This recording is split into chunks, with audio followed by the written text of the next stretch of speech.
to say.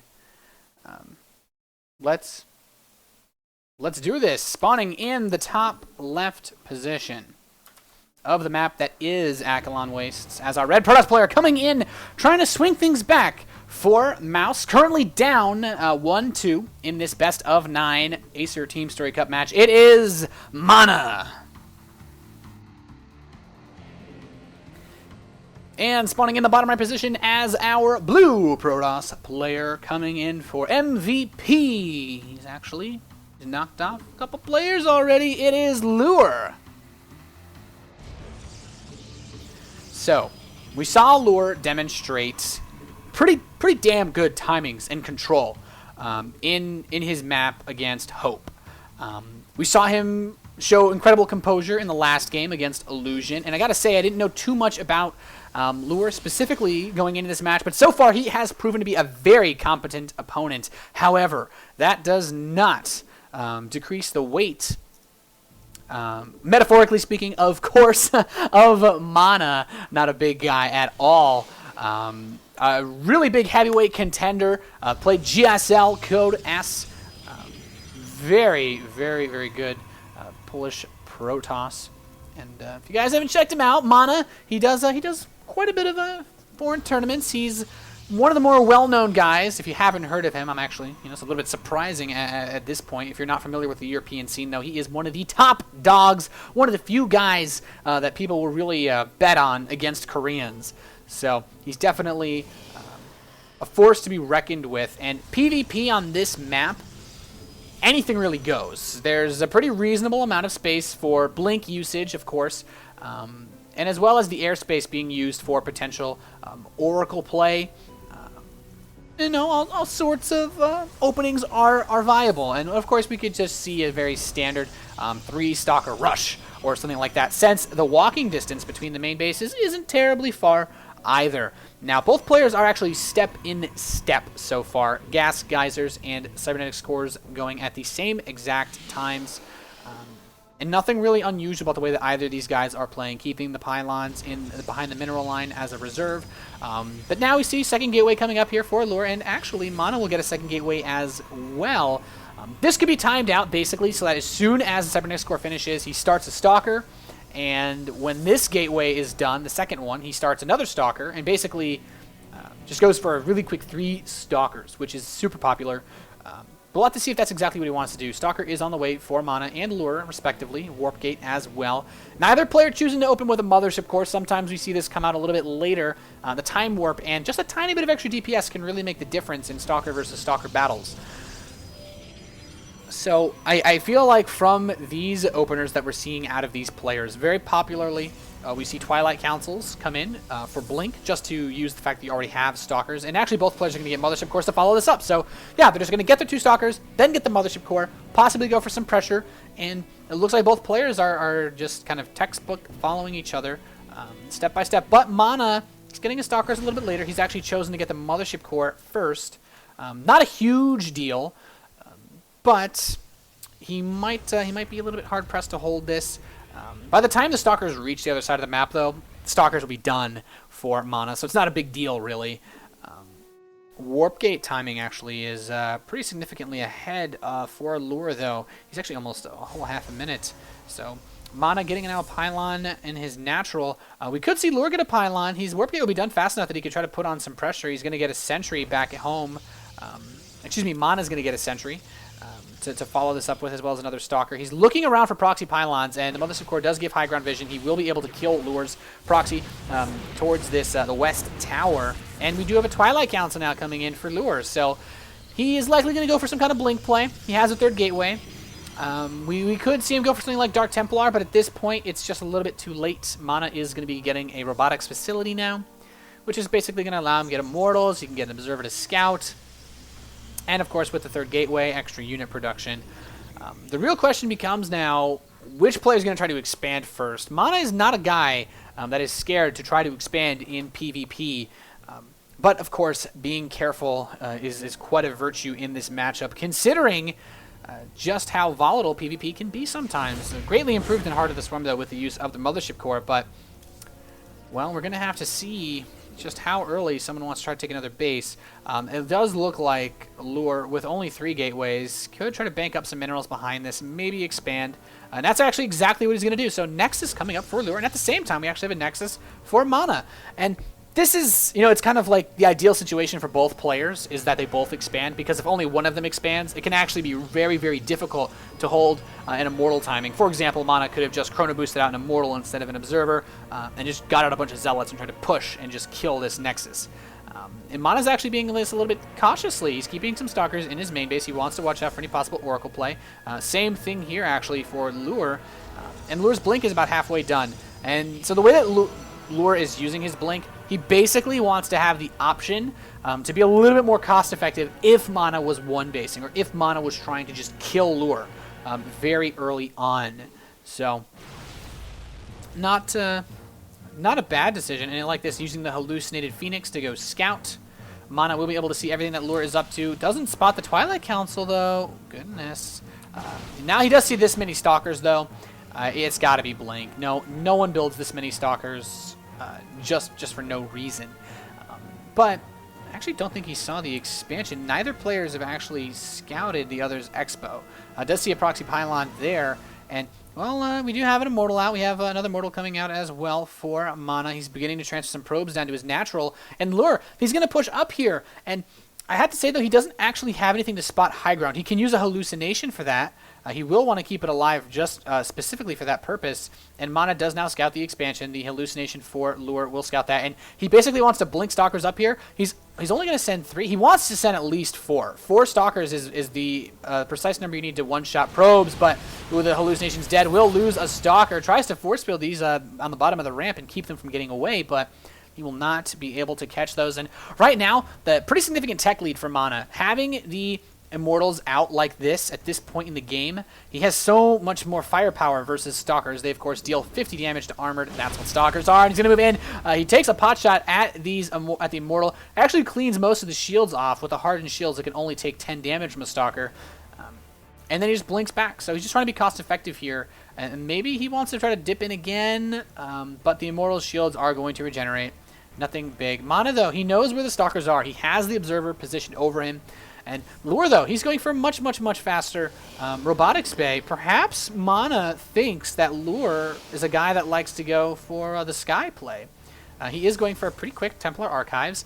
Not going to be the greatest thing versus Colossi. Typically speaking, versus Colossi, you're either going to need an Immortal push that's fast enough to kill it before they can get a lot of meat in front of it, or you're going to want to have your own Colossi, or just a Stargate and go Void Rays or something like that. But neither player has a Stargate. Both playing actually very standard Wings of Liberty style so far. Of course, with the exception being the Mothership Core. But now Lure will have the Harass option open to him through use of this Observer. He's going to come up here, but yeah, possibly going to pick up a unit. Going to catch MaNa distracted. He takes a bit of a paint damage on that Stalker. And MaNa comes in. He scouts out with his Hallucinated Phoenix. Sees pretty much everything he needs to see. The first Colossus is about to come out for Lure. We do have Extended Thermal Lance as well to give him that range boost. But MaNa, his army composition-wise, is very, very strong. He has the charge about to finish as well, +1 attack. Don't actually think there's even a Forge on the field for Lure right now. He's just now getting one. And a second robotics facility. So it looks like Lure really wants to commit to the Colossi play. Stalker's trying to commit. He gets the Mothership Core. Tries to pick off the third base. Isn't able to. Time Warp will slow him, but he can blink through that little space there. And not a bad catch, in all honesty. More gateways are going to be added on for MaNa. He is going to have this third base pretty damn quick compared to Lure. Lure now taking out these rocks. He's going to start his third. So by the time MaNa's third is done, Lure's will be around halfway, which is pretty good for MaNa considering that he has the Immortal count lead, which is very good defensively speaking. It's hard to push into a Protoss player that has Force Fields and Immortals, especially since if you don't have enough Colossi to just crash all of them, you can have a lot of trouble here. And now he's actually going to be moving up his own Stalkers, trying to catch these with a charge, and doing a bit of damage there. Not bad at all from MaNa. This game is very, very reaching a very passive stage, though. Beyond the harass with the Stalkers, MaNa is now going to have enough forces to basically obliterate those very quickly. Hallucinated Phoenix taken out. And the Observer is going to see everything. Says, okay, you got 2 Colossi. You have a second robotics facility. So a lot of Colossi being produced. And typically speaking, from a Protoss player perspective, when you want to go for the Colossi style, generally, you want to go up to about 7 to 9 Colossi and then go up to about 7 or 9 Immortals. And this just gives you a lot of firepower from the Immortals being able to kill all the Stalkers and the opposing Colossi. The Colossi can, of course, kill the Immortals and the other Colossi. And then it kind of comes into a big mix of Archons because they don't actually take bonus damage from the Immortals. But it looks like MaNa being a bit brave here. It's a bit risky to move around on the map like this when you don't have your own Colossi, just because the range alone can cause you to take a lot of damage for free. But MaNa does have the Observer on the army of Lure. He knows, okay, the rocks were shut down. There's a pretty nice wall set up, and actually Lure's completely contained himself. He has no interest in doing anything until he has, I don't know how to say, it's like a core, the peak number of Colossi. So, not unusual. We do have MaNa now moving into double Colossi production, but he is way behind in the Colossi count. I will say this, however, the Immortal count lead can swing the way that a fight will turn, especially with these Archons mixed in. So it'll definitely come down to who has better control. But Lure, actually, with that Hallucinated Phoenix, we'll be able to see that the robotics facility, the second one, has been added, and he's actually on 3 Robo. So this is MaNa's way of catching up. He says, okay, I got a faster third base than you. I have most of my important units, the Immortals. I have the Archons already. I already have this tech, and I'm ahead on upgrades. So what he wants to do to abuse this is now going triple Robo and just going... He's going to even the Colossi count pretty quickly. It won't be too hard for him to catch up if he can actually produce off of these. He is going for 2 at a time right now. He hasn't put to use the third one at the same time. But he's also adding on a Stargate, which... Pretty good decision from MaNa. He could go for Void Rays or, oh my goodness, a Fleet Beacon. We might see Tempest this game. Very interesting. MaNa actually has some pretty interesting opinions on the Tempest. He does like them for these kinds of late game situations if he can get to them. But since he says it actually is kind of easier on this map, I actually recently did a bit of a show with him. Just kind of playing games with fans and taking questions, and he actually really likes the Tempest. So I'm very curious as to how he's going to use it, or if he even will make one. This may just be an insurance policy. They do a ton of damage to Colossi. Tempests, I believe, out of the box do 80 damage to massive units. So this is going to allow MaNa to turtle up. He's going to take his 4th base now. As a player that loves to macro, he's definitely going to get that. But now a lot of Colossi there. They have that sweet number 8 Colossi, but a Tempest on the way for MaNa. He's going to chrono boost this sucker out and basically try to buy time and stall using the Tempest's very long burst range to just knock the Colossi over one by one. The Archons are here, the Immortals as well. Not a lot of actual Immortals mixed in for Lure. He's just getting a 3rd and 4th one being rallied out towards his army. But this Tempest is going to be done soon. I'm curious, though. MaNa can't... He doesn't have enough supply to make another one, so it's going to be a single lone... Oh, goodness. Oh, yeah, they only cost 4 supply. Man, this catch me off guard every time. Man, Tempest actually only costs 4 supply. He's going to move in, though, and now he's moving... Oh, the Time Warp slowing down the army. He may lose this 3rd base. The Tempest is here, though. He needs to start poking at the Colossi. He needs to focus fire them down. It does so much damage, yeah. 80 damage versus these, and it's actually going to do... he's going to be able to try to pick off this Archon. It does not do bonus massive damage to ground units, though, and the Tempest actually gets caught out of position.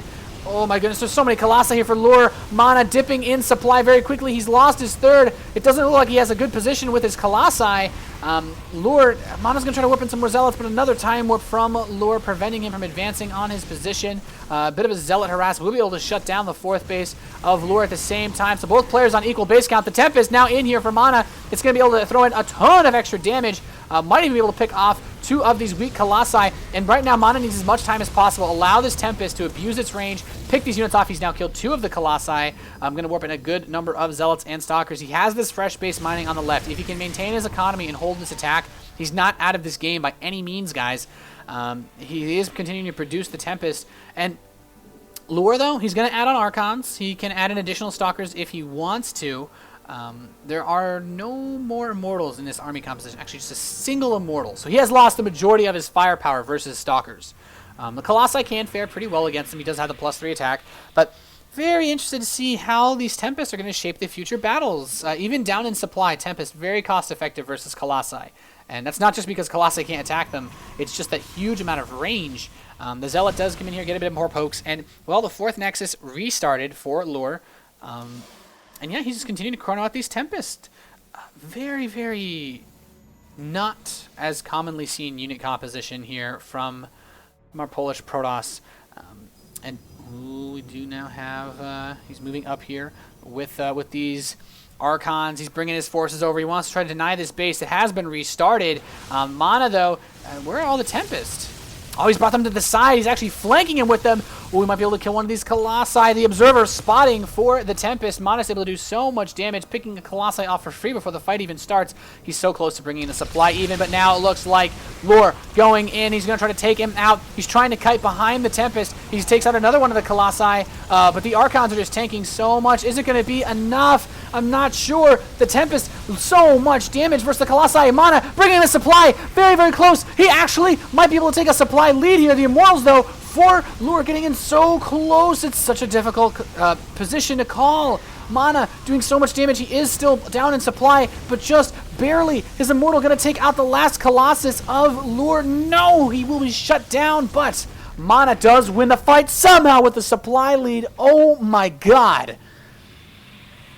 What, goodness gracious, those Tempests just allowing him to barely pull himself back in there. What a fantastic engagement by MaNa, and he goes from being down 30 supply, he's now ahead about 20 supply, so really, really good play. He still has pylons littering the map for proxy warpins and whatnot, and I do have to say, oh my goodness, Lure, he does have a 4th base up now. MaNa, he only has just now reestablished his original 3rd, but with the supply lead that he has and the tech lead of having these Tempest mixed into his army, he actually think he no more Tempest actually on the field. I think I can't find them.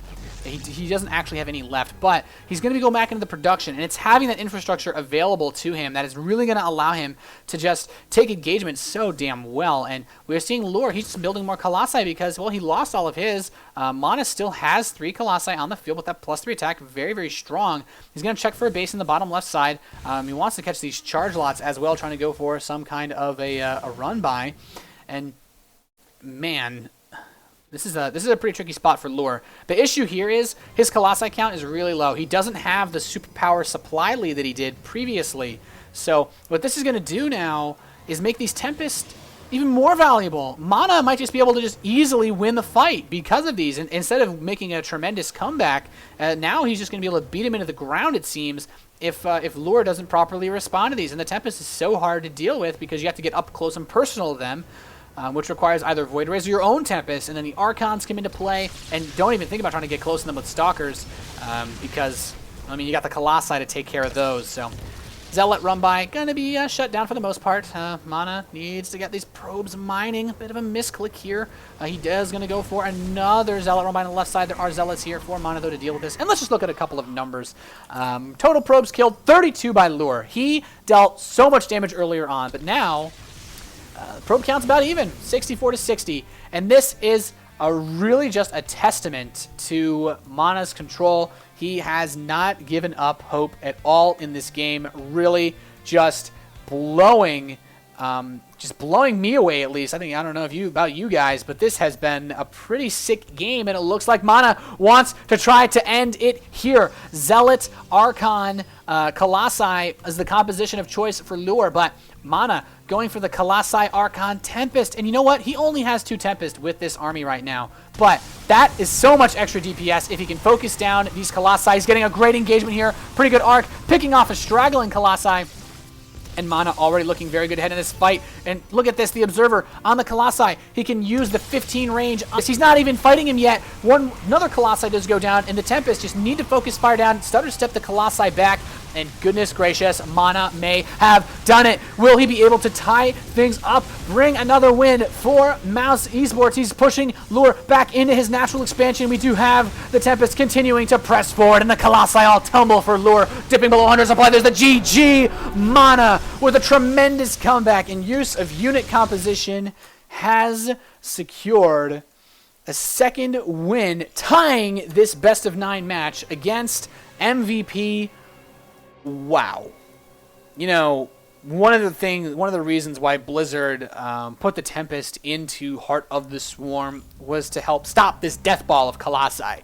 You know, this get 9 Colossi and just push through and just see who can get a better engagement. No, MaNa, using the new tools in Heart of the Swarm, able to get himself a huge supply recovery. I cannot stress to you how far behind he was right before that fight, but the Tempest, just great control, pulling himself back. Guys, we got to see who MVP decides to send out next. We already have our next lobby ready. Don't go anywhere. I am Nathanias, and you're watching the Acer TeamStory Cup.